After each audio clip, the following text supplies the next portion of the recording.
All right. So we're in here.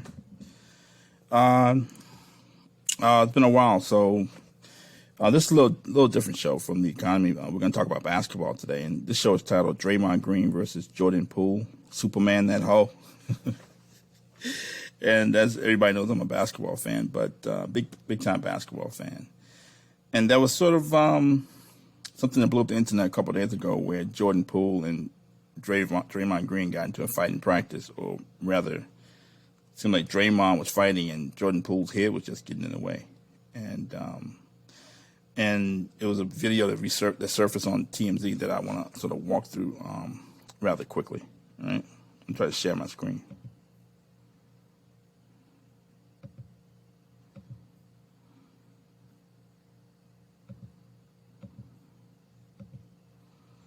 Okay, so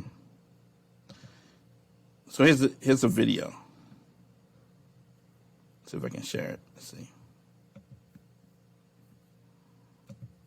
Okay, so here's a video up there. It's been shown on Twitter. I'm gonna play it. Okay. So it shows. Looks like Jordan Poole and Draymond Green arguing back and forth, and then Draymond Green sort of approaches Jordan Poole, and this is where all the shenanigans begin.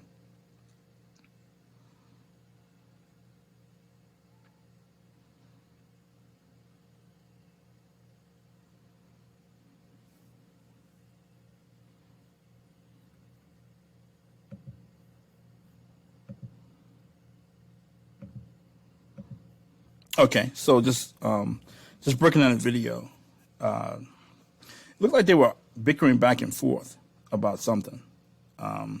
What, I have no idea, but it seems like they were saying that there was some chat on the internet that Jordan Poole had been telling jokes about, Jordan's pool, because he has a contract coming up. He's in the middle of contract negotiations, and he had a big year last year. It's like he's next in line behind Steph and Clay, and with all three of those guys shooting on all cylinders, or playing on all cylinders, or firing on all cylinders.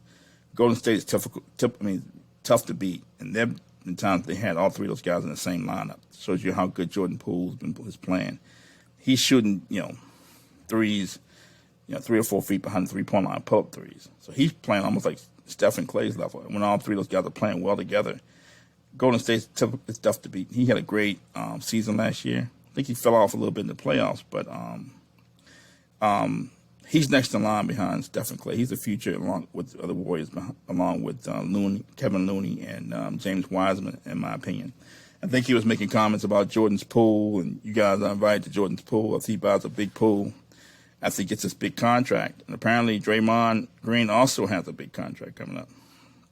So that said, it looked like Draymond, they were arguing back and forth. Draymond approached them, and the coach behind Draymond started following Draymond. So it seemed like everybody in the room knew what was going to happen besides Jordan Poole. So he pressed up on Jordan. Jordan pushed him, and Draymond launched himself at Jordan Poole. He hit him with a Superman punch. That's not something, I think the Warriors tried to talk it down, but that's not something you do to a teammate. Something you do to someone whose career you want to end. I mean, he launched himself at Jordan Poole and threw a punch at the same time. It's called a Superman punch. Then he grabbed him, so it looked like one of those, like an M&A event or something. Draymond Green weighs about 230 pounds. I imagine Jordan Poole weighs about 185, 190. So he's got at least 30, 40 pounds on Jordan Poole, and another 3 inches. Draymond's about 6'7", Jordan Poole's about 6'3". So he's got about 3 or 4 inches and 30 to 40 pounds. That's not a fair fight. And it's not something you do to someone who you like, or someone do to a teammate. Not a normal fight. He looked like he was trying to end that kid's career. That's what it looked like. And it's pretty clear that based on Jordan Poole's demeanor, he had no idea what was coming. And there's no excuse to hit that kid like that. None, regardless of what Draymond says. Second thing is that it's sort of like a new low for Draymond, where I followed his career when he was in high school. He's one of the top players in the country. I followed his career at Michigan State. He's a leader at Michigan State. His numbers got better every year. He's pretty good all-around player. Could shoot, could rebound, play defense, pass. His junior and senior year, he was a leader for Michigan State, and I was a big fan of Draymond. Happy for his success with the Warriors, but something's happened since then. I don't know, but first two championships they won, he had put up solid numbers, shot well, shot the ball from outside well, played great defense. A good compliment to him and Steph, along with Andre Iguodala. And then something happened where all of a sudden he just started talking smack. After they won like the third championship, he started talking smack about how great he was, talking smack to people like Charles Barkley, who doesn't have a ring, and teasing Charles because Charles doesn't have a ring, and so on and so forth. Now he's become more known for things that happen off the court, and become more known for non-basketball plays, like kicking guys in the groin while he shoots. He didn't do that at Michigan State or in high school, so it's all contrived. Getting a lot of technical fouls, falling on top of guys while they're on the floor, trying to engage them in a fight. A lot of non-basketball plays, and it's gotten silly. He's also, again, known for arguing with, Cornbread Maxwell, Charles Barkley, James Worthy, making a lot of snide remarks about how much money he makes versus some of the older players. And these guys should be elevated. These guys built the league. Barkley, Scottie Pippen, James Worthy, Cornbread Maxwell built the league so that people like Draymond, Steph, and these guys could enjoy these multi-million-dollar contracts. Julius Erving and Larry Bird and Magic Johnson didn't clown Wilt and Bill Russell and Bob Cousy, so why does Draymond have to do it? It's gotten silly. And, I know people tend to, a lot of people talk about basketball who don't know anything about it, but they've been bigging up Draymond for years. And I've always said that if you put him on another team, let's say you put him on Orlando Magic or another team, do they win more games because Draymond's out there? That's a big question. And I think some of those questions were answered when Steph and Clay were hurt a couple years ago, and without them, Draymond's numbers fell. He has single digits in all categories. A lot of times he looked lost out there. And that's not something a superstar would do. Your numbers should go up because you got more shots and more opportunities. His numbers went down. So it seems like he's been drafting Clay and Steph, where he gets a lot of open shots. You should be able to hit jump shots when you're always that wide open. Nobody's really guarding you. You should be able to play great defense when you're playing help defense, and you're leaving your guy to go help on somebody else. But anyway, so I think a lot of those questions were answered when Clay and Steph were hurt that season a couple years ago, and Draymond's numbers actually fell. So, and there's probably a lot of angst because he has a big contract coming up. I think he makes like $25 million a year. He has a player option for next year where he's expected to collect another $24-25 million.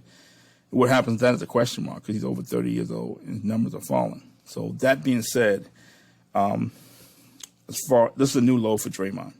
Hit someone with a Superman punch like that is uncalled for. As far as Jordan Poole is concerned, I think Jordan needs to read the room, given the fact that his numbers are on the rise. He's the future of the team, and he's going to get a big contract, and it's a question mark whether Draymond's going to get a big contract going forward. I don't think it's time to tell jokes about getting a big contract in front of Draymond or to tease Draymond about his contract, even though he does it to other people. This guy's, got you about 30, 40 pounds.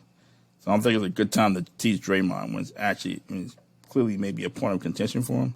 Secondly, when Draymond walked over there and got in your personal space and you pushed him, put your hands up, guy. Everybody in the gym knew what was happening besides you. Even the coach who walked behind Draymond looked like he was following Draymond so that after he punched Jordan Poole, he could catch Jordan Poole so his head wouldn't hit the floor. So it's time to read the room. Don't joke with Draymond anymore because I don't think he's in a joking mood, even though they've been in altercations in the past and they've been in heated altercations in the past. I think it's time to just tone it down a little bit. Just play a game and cut out the back and forth, particularly with Draymond. I know Draymond apologized. The official statement was something like, this is from ESPN where it says, Golden State Warriors forward Draymond Green offered a public apology and announced he will step away from the team indefinitely after an altercation on Wednesday between him and Jordan Poole. I'm going to continue to stay away as as I've been away and continue to work on myself, but also just give guys space. I do want to give my team some space. I want to give Jordan some space. And also take a few days and continue to work on myself. Take some time to let everything breathe. So yeah, it's good that he stepped away, but to say he's working on himself, that wasn't an accident. It was all contrived, and it was all done on purpose. So, that being said, I think it's a new low for Draymond Green, and I'm looking forward to seeing what happens with the Warriors this year. Looking forward to seeing Jordan Poole live a happy and healthy life. Please, no more smack talk to Draymond. Be more of a professional. You're going to make a lot of money, and you're going to make a lot more money than other guys could ever dream of. So enjoy your success, young fella, and cut the back and forth, and just play your game. All right, so that's Draymond Green versus Jordan Poole, Superman that hoe. Thanks for listening. Thank you.